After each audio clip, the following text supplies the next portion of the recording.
A few days ago, Fox News on Tucker Carlson releases videotape showing that the January 6th insurrection really was not an insurrection at all, especially with no weapons. And that it was actually done more peacefully than what the media in this committee that our Congress is exploiting really has been lying to us. Yet the mainstream media is rejecting the evidence. Why? That's a good question. We should all be asking that question. Let's talk about that today in DeFi IoT.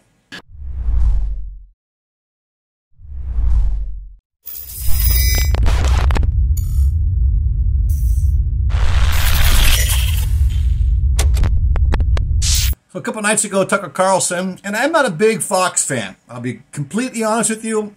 I felt that Fox was really kind of, I don't know. They'll only go so far. During the whole pandemic and in this whole exercise, they wouldn't go so far as saying, hey, there's a conspiracy here, right? And all these conspiracy theorists were canceled on this channel and on other social media platforms, etc. All that now has turned out to be true. There was a conspiracy. The World Economic Forum was behind this, and that's been rolling out now. Even Glenn Beck surprised me recently on admitting that, hey, these guys are actually pulling the strings, and they actually have the power. There's an organized, concerted effort to actually take away our freedoms. So let's talk a little bit right now on what took place on Fox News and what the mainstream media, CNN and the others, how they reacted to it, and where this leads us back to our free market economies, a central bank digital currency, why the lies, why the need for the lies, and where this agenda is going and how fast this agenda really could be rolling out. So I'm just going to do this in brief in a short few minutes. But more than 40,000 hours, I'm going to read here something from Epic Times, just a caption here. More than 40,000 hours of footage from the January 6th Capitol, okay? Now, anybody could have gone back and got this footage, as Tucker mentioned, but nobody did. Fox did. They investigated. They reviewed it. They went to even to the Capitol Police, hey, can we show this? They did. There was no objections there.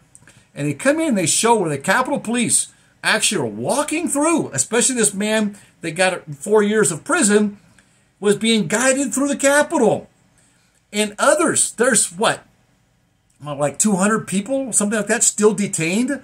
It's been, what, 26, 27 months. It's been over a couple of years now, and they have not had their due process, which is really questionable and sad here in America. Those are basic human rights being violated. So, in brief, here's what happened. Fox News host Tucker Carlson receives footage. They asked for it. They got it. They released this footage the other night on Tucker Carlson's show. And by the way, when I watched this on this same channel you're watching this on right now, he talked about it and led up to the footage, and all of a sudden, it cut me off and pushed me over to some other weird video.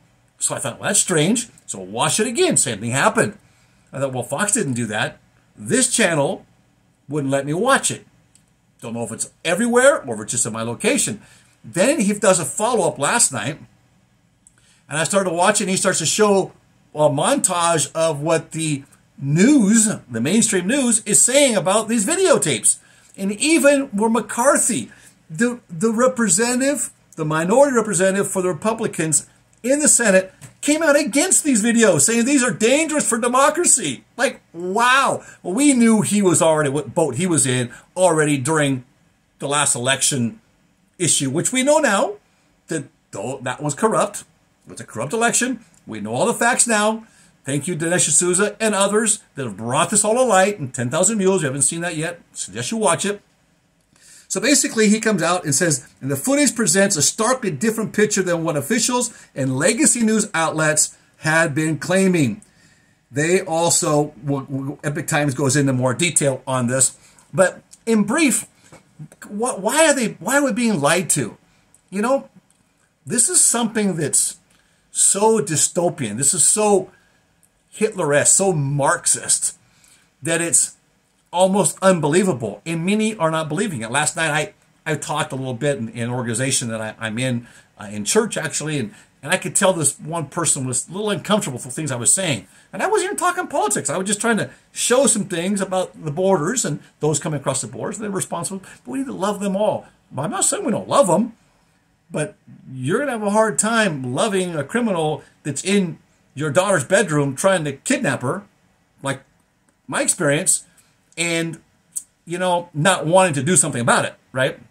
It's fine, you can love them, but when they're trying to harm your children or harm you or take your property, there's a point where you say, no more. Why is this? Why are we being lied to? Well, because there's a whole agenda that's to be rolled out. Now, I've been saying this is the 2030 agenda, right? And apparently on this channel, you can't say the GR word anymore that goes with this new beginnings, if you will, okay? Because we're being suppressed. And we're trying to grow, but I feel like we're being suppressed because we're still small. So I need your help in getting this message out to us. I put the links down below. I'll put links down below always where you can look and see for yourself that what we're telling you is the truth. It's a little dose of the truth. And we try to give it to you a couple, 3 or 4 times a week and bring you up to date. Why are we being lied to? Well, before I tell you why we're being lied to, hit that like button and make sure your subscription's up to date. Please hit the subscribe. It's free. So we're being lied to because this agenda needs to roll out. But this agenda, and I was listening last night. I couldn't sleep. And so I got up and listened probably, I don't know, a couple hours. I studied. And I got into Glenn Beck. And I'm not a big Glenn Beck fan anymore either because of the same reason. He wouldn't go the distance during the whole lockdown issue and say, hey, these are the people that look like the evidence shows that they're the guilty party, that there is a collaborative effort here. A collaborative effort. And he wouldn't do that. But yet lately he's doing it. And I liked the program yesterday. And what he was talking about, basically, there's the whole digital blackout, right? And I did that in another video you can see here as well. Talked about that. But this is a 2-year time span. These are one of the things that the World Economic Forum talked about. We're going to have another pandemic in 2 years. Not going to be necessarily a COVID pandemic or a virus pandemic, but it's going to be a virus that's going to attack our electrical, our internet, our grids, right? And cause that collapse of the banks, the financial system, institutions. Why? That's the only way, as I said before. I know I've seen guys and other people out there saying CDBCs won't make it. They won't take off. They will if you're forced. People do not want to take a jab in the arm or jab wherever that's not tested either. But if they're forced to, so they can travel, they will. Now here, look at this. Here's something else that you don't realize. The World Health Organization is now being given permission over many countries, like more than 100 last I checked. The United States has already won this, like in the first 16 or 18, to already jump on board. They will govern us as American citizens now, whether we can travel or not travel, and we're going to have a vaccine passport in essence. It'll probably be digital. It's going to have to be verifiable from a reliable source. But you can actually travel somewhere, and the World Health Organization can then say, detain that person, hold that person, because we want to see if that person's ill or not ill, whatever. That is something that this administration is now aligning with and signing up for. This agenda is rolling out much faster than 2030. They are determined to jump on the heels of people just giving up their freedom so easily now. And we shouldn't have done that. And we should never do that again. And I hope we learn a lesson. But my experience last night is I don't think we did. Too many people are still watching mainstream media. What are we going to do about that? I don't know. What do you think about these guys? Put your comments down below. Let me know your thoughts on this, please. Like and start doing some interaction. DeFi, IoT. Please like, subscribe. We'll see you in the next video.